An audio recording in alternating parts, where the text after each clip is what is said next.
Hello everyone.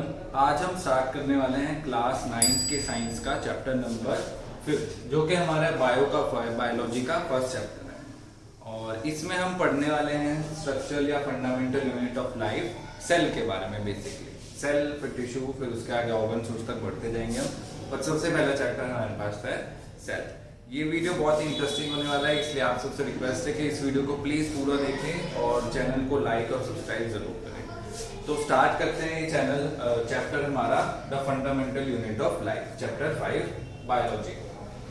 तो ये chapter है सेल के बारे में। सेल क्या होता है? Cell basic unit of life है एक तरह से। कोई भी जीवित चीज है, चाहे वो बैक्टीरिया हो, छोटे से छोटा बैक्टीरिया हो, चाहे कोरोना वायरस क्यों ना हो, चाहे कोई और भी वायरस हो, सब सेल से बना है। वहां से लेके कोई बड़ी चीज, कोई वेल है, कोई बड़े से बड़ा प्लांट है या पेड़ पौधे हैं, तो वो भी सभी सेल से बने हुए हैं। तो बेसिक यूनिट ऑफ लाइफ इसीलिए इसको कहा जाता है क्योंकि हर लिविंग बीइंग कहीं ना कहीं किसी ना किसी तरह के सेल से बना हुआ है। अब सेल को एग्जांपल के लिए ले, जैसे एक बड़ी बिल्डिंग है। बड़ी बिल्डिंग में रूम्स होते हैं, फ्लोर्स होते हैं। फ्लोर्स के अंदर अलग अलग रूम्स होते हैं। रूम्स के अलग अलग अंदर वॉल होती है और वॉल्स के अंदर छोटी छोटी ब्रिक्स लगी होती हैं। तो ऐसे ही हम अपनी बॉडी को भी ले एक बड़ी सी बिल्डिंग की तरह, हमारे में भी अलग अलग सेक्शन है। सेक्शन में ऑर्गन सिस्टम है, ऑर्गन सिस्टम में ऑर्गन्स है, ऑर्गन के अंदर टिश्यूज है, और वो टिश्यूज भी किसी ना किसी तरह के सेल से मिलके बने हैं। तो ये बेसिक यूनिट ऑफ लाइफ इसलिए इनको बोला जाता है। तो थोड़ी सी टर्म्स पे आ जाते हैं। सेल को डिस्कवर किया था रॉबर्ट हुक ने 1665 में। कॉक्स लाइट्स का एक्सपेरिमेंट किया था उन्होंने, इलेक्ट्रॉन माइक्रोस्कोप में इसको डिस्कवर किया था। उसके बाद सेल के अंदर न्यूक्लियस को डिस्कवर किया था रॉबर्ट ब्राउन ने 1831 में। इसमें कई बार हम कंफ्यूज हो जाते हैं न्यूक्लियस और न्यूट्रॉन में। न्यूट्रॉन होता है केमिस्ट्री में, केमिस्ट्री वाले न्यूट्रॉन को डिस्कवर किया था जेम्स चैडविक ने, और बायोलॉजी वाले न्यूक्लियस को डिस्कवर किया था रॉबर्ट ब्राउन ने 1831 में। उसके बाद सेल के ऊपर थ्योरी आई, सेल थ्योरी, जिसको स्लाइडन एंड स्वॉन ने दिया था 1838 और 39 में। स्लाइडन एंड स्वॉन ने। तो ये थी बेसिक टर्म्स। तो अब सेल हर ऑर्गेनिज्म में अलग अलग तरह के होते हैं। जैसे हमारे अंदर है, हमारी बॉडी है, हमारे फंक्शन अलग अलग है। हम रेस्पिरेशन करते हैं, ब्रीथ करते हैं, न्यूट्रिशन लेते हैं, देखते हैं, सुनते हैं, सिग्नल भेजते हैं, ब्लड ट्रांसपोर्ट करते हैं। तो इन सब के लिए हमारी बॉडी में अलग अलग तरह के सेल्स हैं। और कुछ जीव ऐसे होते हैं जो सिर्फ एक ही सेल से बने होते हैं, मतलब एक डॉट्स की साइज से भी बहुत ज्यादा स्मॉल होते हैं, जिनको जैसे बैक्टीरिया और वायरसेस वगैरह होते हैं, उनमें सिर्फ एक सेल होता है। जैसे कि बैक्टीरिया या फिर वायरस, जैसे कि कोरोना वायरस या कोई और वायरस है, वो भी सिर्फ एक छोटे से सेल से बना है, जिसने कि इतना हमको परेशान किया। तो ऐसे ऑर्गेनिज्म जो सिर्फ एक सेल से बने होते हैं उनको बोलते हैं यूनी मतलब वन। तो यूनिसेल्युलर ऑर्गेनिज्म जिनके अंदर सिर्फ एक सेल होता है, और वो ऑर्गेनिज्म जिनके अंदर काफी सारे सेल होते हैं उनको बोलते हैं मल्टीसेल्युलर ऑर्गेनिज्म। जैसे कि हमारे अंदर बहुत सारे सेल होते हैं और अलग अलग तरह के सेल होते हैं। अलग अलग तरह के सेल का मतलब, जैसे न्यूरॉन है जो कि सिग्नल भेजता है हमारी बॉडी में इलेक्ट्रिसिटी के फॉर्म में, वो अलग दिखता है। फैट का सेल अलग दिखता है और मसल के सेल्स अलग दिखते हैं। तो सारे सेल्स दिखते भी अलग अलग है। यूनिसेल्युलर में कोई ऑर्गन्स होते ही नहीं क्योंकि सिर्फ एक सेल प्रेजेंट होता है। मल्टीसेल्युलर जैसे हमारी बॉडी में कई सारे ऑर्गन और टिश्यूज प्रेजेंट होते हैं। यूनिसेल्युलर ऑर्गेनिज्म के एग्जांपल बैक्टीरिया, वायरस। मल्टीसेल्युलर के एग्जांपल ह्यूमंस और कोई भी अदर एनिमल्स हो गए, वो मल्टीसेल्युलर ऑर्गेनिज्म है। तो इसके बाद चलते हैं कि अब ये जो सेल है वो बना किस चीज से है। सेल के अंदर कई सारी चीजें होती है, जैसे प्लाज्मा मेम्ब्रेन होती है सबसे ऊपर, फिर उसके अंदर एक लिक्विड होता है जिसको साइटोप्लाज्म बोलते हैं, फिर न्यूक्लियस होता है, न्यूक्लियस के अंदर न्यूक्लियर मेम्ब्रेन होती है। तो इस तरह से 3-4 चीजों से मिलकर सेल बना होता है, और उनके अंदर भी सेल ऑर्गेनल होते हैं। तो वो डिटेल में पढ़ेंगे। तो सबसे पहले ऐसी चीज जिससे सेल बना है वो है प्लाज्मा मेम्ब्रेन। प्लाज्मा मेम्ब्रेन एक तरह की सेमी परमेबल मेम्ब्रेन होती है। सेमी परमेबल का मतलब ये परमिट करती है, कुछ चीजों को अंदर बाहर आने जाने देती है सेल के, और कुछ चीजों को नहीं आने जाती, डिपेंड करता है उनके साइज पे, इसके नीड पे।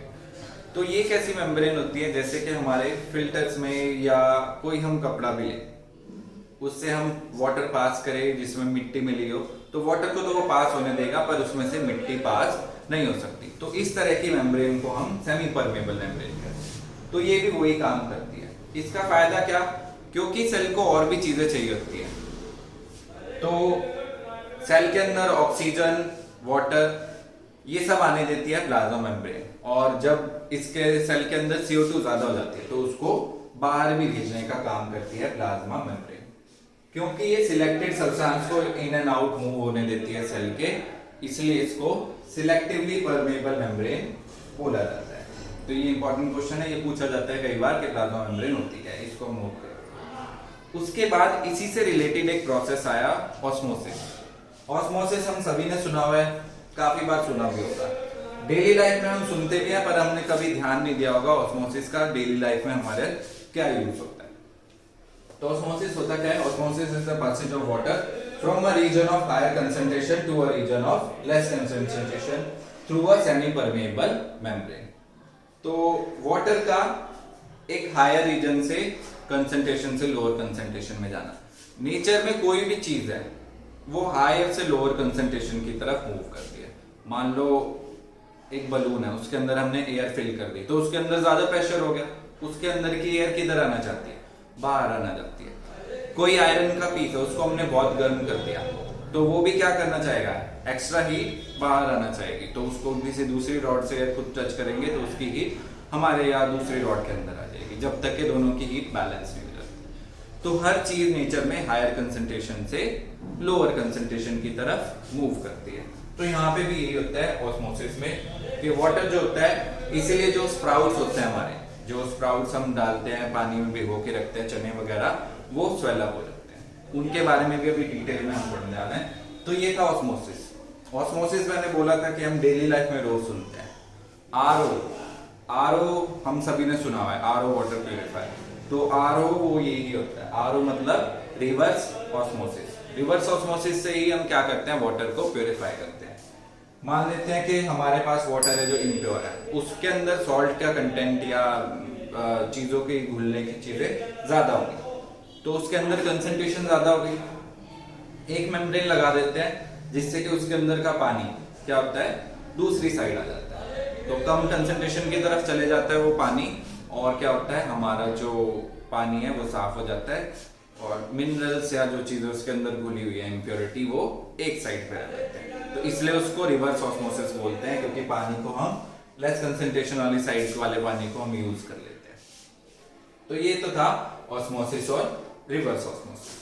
ऑस्मोसिस के बाद हमारे पास आता है ऑस्मोसिस से होने वाले 3 तरह के चेंजेस। उनको बोलते हैं हाइपोटोनिक, आइसोटोनिक या हाइपरटोनिक सॉल्यूशन। अब इन सॉल्यूशन में होता क्या है और ऑस्मोसिस का कैसा यूज है, और ये डेली लाइफ में हम कहाँ देखते हैं, इनको हम देखेंगे। सबसे पहला सॉल्यूशन है हाइपोटोनिक सॉल्यूशन। इसमें या तो हो सकता है कि बाहर कंसंट्रेशन ज्यादा हो पानी की, या इक्वल हो, या फिर किसी सेल के अंदर पानी की कंसंट्रेशन ज्यादा हो तो वो पानी लूज कर दे। तो सबसे पहला है हाइपोटोनिक सॉल्यूशन। हाइपोटोनिक सॉल्यूशन जिसमें कि सेल वाटर गेन कर लेता है। आइसोटोनिक, इसमें ना ही कोई गेन होता है ना ही कोई लॉस होता है। और हाइपरटोनिक जिसमें सेल वाटर को लूज कर देता है। इसके बाद है hypotonic solution. Surrounding medium has higher water concentration, बाहर के मीडियम में ज्यादा कंसंट्रेशन होती है, इसमें इक्वल होती है, और इसमें सेल के अंदर कंसंट्रेशन ज्यादा होती है, और इसमें cell swells up, no change in size, but cell shrinks. अब इनको याद कैसे करें या रिमेम्बर कैसे करें, तो उसकी एक ट्रिक है हमारे पास। आइसोटोनिक याद हो जाएगा कि ये इसमें कोई गेन कोई लॉस नहीं है। आइसो मतलब आइसोलेटेड या नॉर्मल रहता है। हाइपर और हाइपोटोनिक दोनों लगभग सेम दिखते हैं, तो एग्जाम में ऐसा आ जाए कुछ तो क्या करें कि हम कंफ्यूज ना हो, तो इस वर्ड हाइपर वर्ड से हम समझ सकते हैं। हाइपर वर्ड से क्या होता है? हाइपर जब हम होते हैं तो गुस्सा हमारा बाहर आता है। हाइपर जब इंसान ज्यादा हो जाता है, तबीयत उसकी खराब हो जाती है, तो हाइपर होके वॉमिट कर देता है, जब उसके अंदर खाने की और वाटर की कंसंट्रेशन ज्यादा हो जाती है। तो ये उल्टी इसी में करता है या हाइपरटोनिक सॉल्यूशन में। जब इंसान हाइपर हो जाता है तो वो वाटर लूज कर देता है, जैसे गुस्सा लूज करता है वैसे वाटर भी लूज कर देता है सेल जब हाइपर हो जाता है। इसका उल्टा हाइपोटोनिक, ये सेल वाटर को गेन कर लेगा। क्योंकि वाटर गेन कर रहा है, कहां से गेन करेगा? जब ज्यादा होगा बाहर तभी तो गेन करेगा, तो सराउंडिंग में वाटर ज्यादा होता है, और गेन कर लिया वाटर तो कोई भी सेल स्वेल अप हो जाएगा या फूल जाएगा।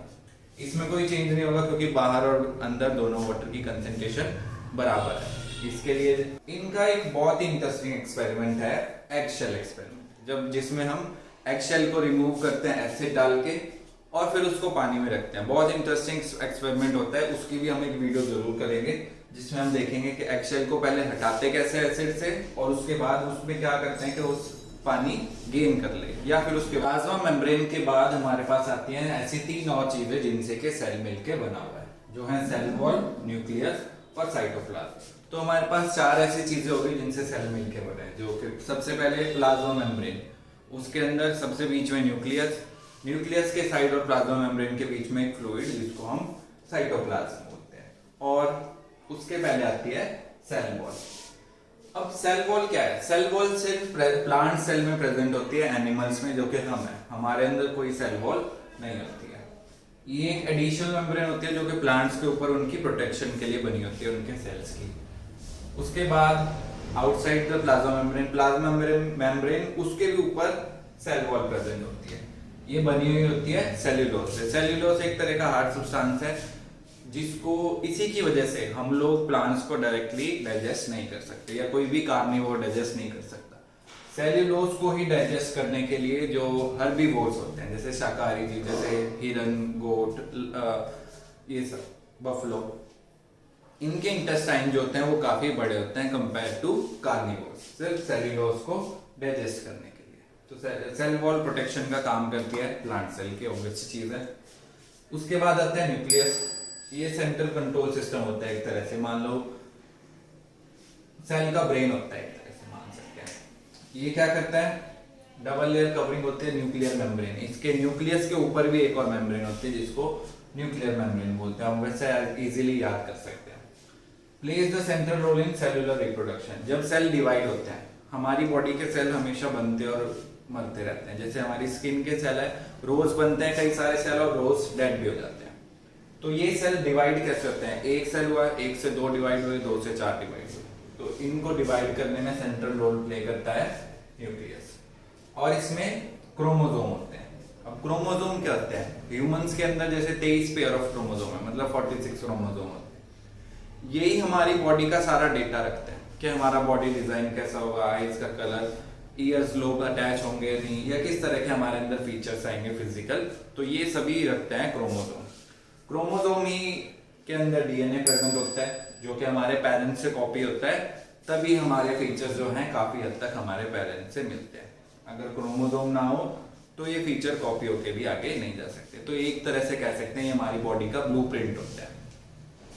क्रोमोसोम इंफॉर्मेशन रखते हैं इनहेरिटेंस ऑफ फीचर की, जो कि हम अपने पेरेंट्स और एंसेस्टर्स से लेते हैं।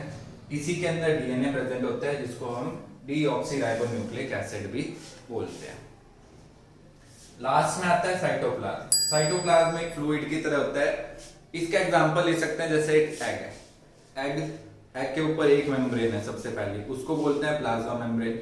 उसके बीच में जो योक हो गया वो हो गया उसका न्यूक्लियस, और जो एग वाइट होता है या व्हाइटिश लिक्विड होता है एग के अंदर, वो ही होता है साइटोप्लाज्म। ये साइटोप्लाज्म एक फ्लूइड कंटेंट होता है प्लाज्मा मेम्ब्रेन के अंदर।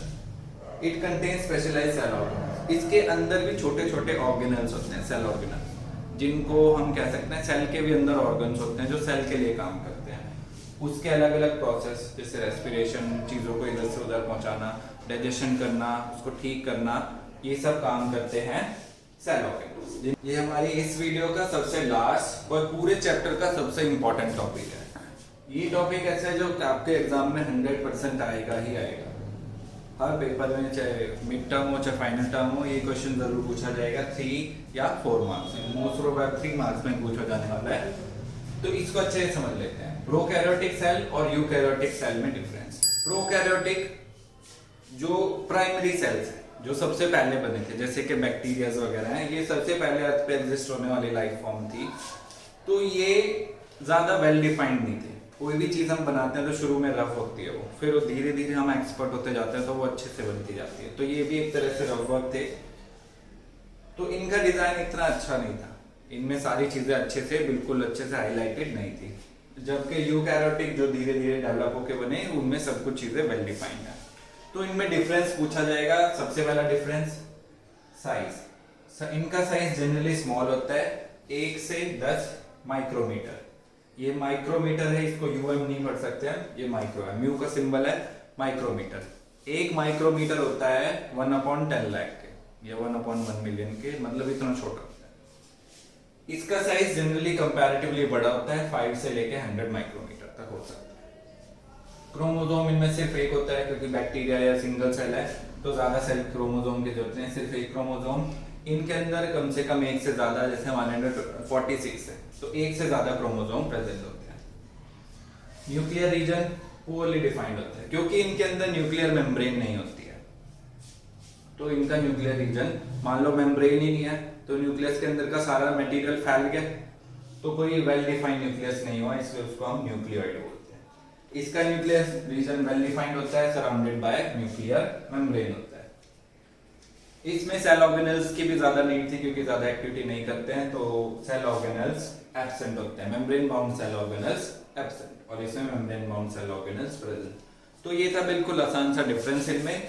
इसका एग्जांपल ले सकते हैं बैक्टीरिया, और इसमें हम खुद ह्यूमन। अब इनमें नाम अच्छे से याद रखना है। प्रो मतलब प्राइमरी, प्राइमरी मतलब बैक्टीरिया, और यूकैरियोटिक मतलब जो डेवलप वाले थे यानी कि हम। तो प्रो वर्ड से हम याद रखेंगे, क्योंकि एग्जाम में कई बार स्वैप करके पूछ लेते हैं यूकैरियोटिक और प्रोकैरियोटिक, तो हम यूकैरियोटिक में ये सारा लिखाते हैं और प्रोकैरियोटिक में ये सारा लिखा सकते हैं।